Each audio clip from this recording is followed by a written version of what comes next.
Shalom, selamat pagi Bapak Ibu yang terkasih di dalam Tuhan Yesus Kristus.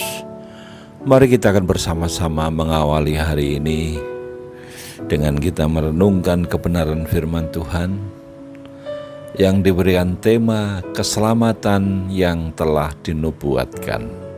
Nats pembacaannya diambil dari 1 Petrus pasal 1 ayat 10 sampai 12. Saya akan membacakan ayat yang ke-10 yang demikian firman Tuhan.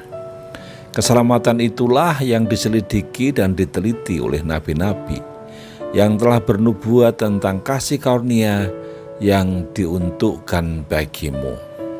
Bapak Ibu yang dikasihi Tuhan Kristus. Selanjutnya Petrus membahas keselamatan yang mengacu pada para nabi dalam perjanjian lama. Para nabi itu telah menubuatkan keselamatan yang harus terjadi. Hal ini kemungkinan digenapi di dalam penderitaan dan kematian Yesus di atas kayu salib. Dalam bagian ini Petrus melihat dua hal penting berkaitan dengan nubuat keselamatan, yaitu yang pertama, penggenapan keselamatan Kristus ayat 10 sampai 11. Petrus berulang kali menekankan bahwa penggenapan harus terjadi di dalam dan melalui Kristus. Konsep ini menyatakan bahwa keselamatan hanya datang melalui Kristus. Keselamatan tidak datang dari usaha dan perbuatan baik yang dilakukan manusia.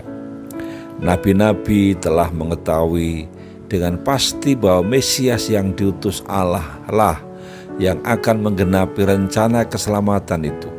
Para nabi berbicara atas dorongan Roh Kudus yang mendorong mereka untuk mengatakan kebenaran. Yang kedua, objek penggenapan keselamatan, tetapi melayani kamu dengan segala sesuatu yang telah diberitakan sekarang pada kamu, ayat 12. Petrus menekankan bahwa objek dari keselamatan Kristus itu adalah orang-orang yang percaya. Frase kepada mereka, kamu dan kepada kamu yang terus diulang-ulang dalam pasal 1 ayat 2 sampai 12 ditekankan Petrus. Ini menjadi penting sekali. Allah telah memilih mereka untuk diselamatkan.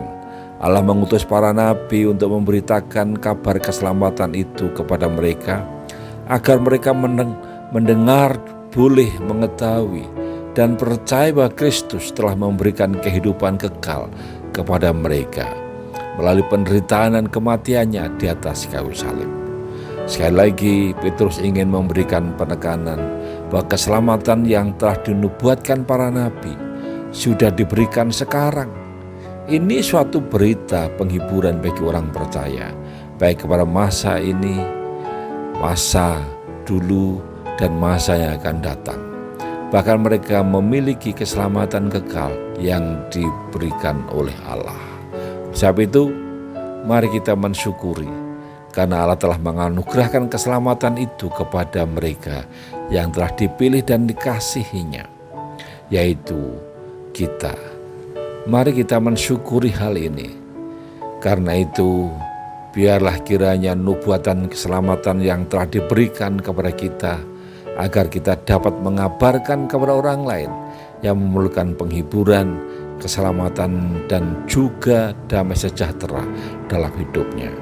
Maka itu, mari kita terus junjung tinggi keselamatan yang Tuhan anugerahkan kepada kita, dan mari keselamatan itu kita bagikan kepada orang-orang yang belum mengenal dan belum mendapatkan kepastian keselamatan, agar mereka pun juga dapat menjadi bagian dari karya Allah dalam Kristus Yesus Tuhan kita. Mari kita akan bersama-sama untuk menaikkan doa kita. Biarlah kiranya anugerah Allah akan terus menolong dan menyempurnakan kita. Bapa di surga, terima kasih karena keselamatan yang Kau berikan kepada kami sudah Kau rancangkan sejak manusia jatuh di dalam dosa. Dan keselamatan itu digenapi oleh Tuhan Yesus ketika Dia ada di dalam dunia ini, meyakinkan dan memberikan pengharapan kepada setiap orang yang percaya. Maka itu Kami mohon kiranya Engkau terus akan menolong kami.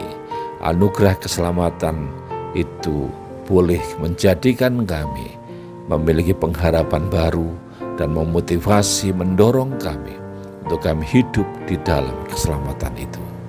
Kami serahkan aktivitas kami hari ini, apapun yang kami kerjakan, kami percaya bersama Tuhan, kami akan bisa terus ada dalam anugerah-Mu.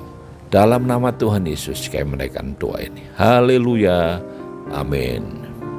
Bapak Ibu, mari kita akan melakukan aktivitas kita hari ini, dan kita percaya Tuhan tidak akan pernah tinggalkan kita berjalan sendiri. Haleluya. Amin.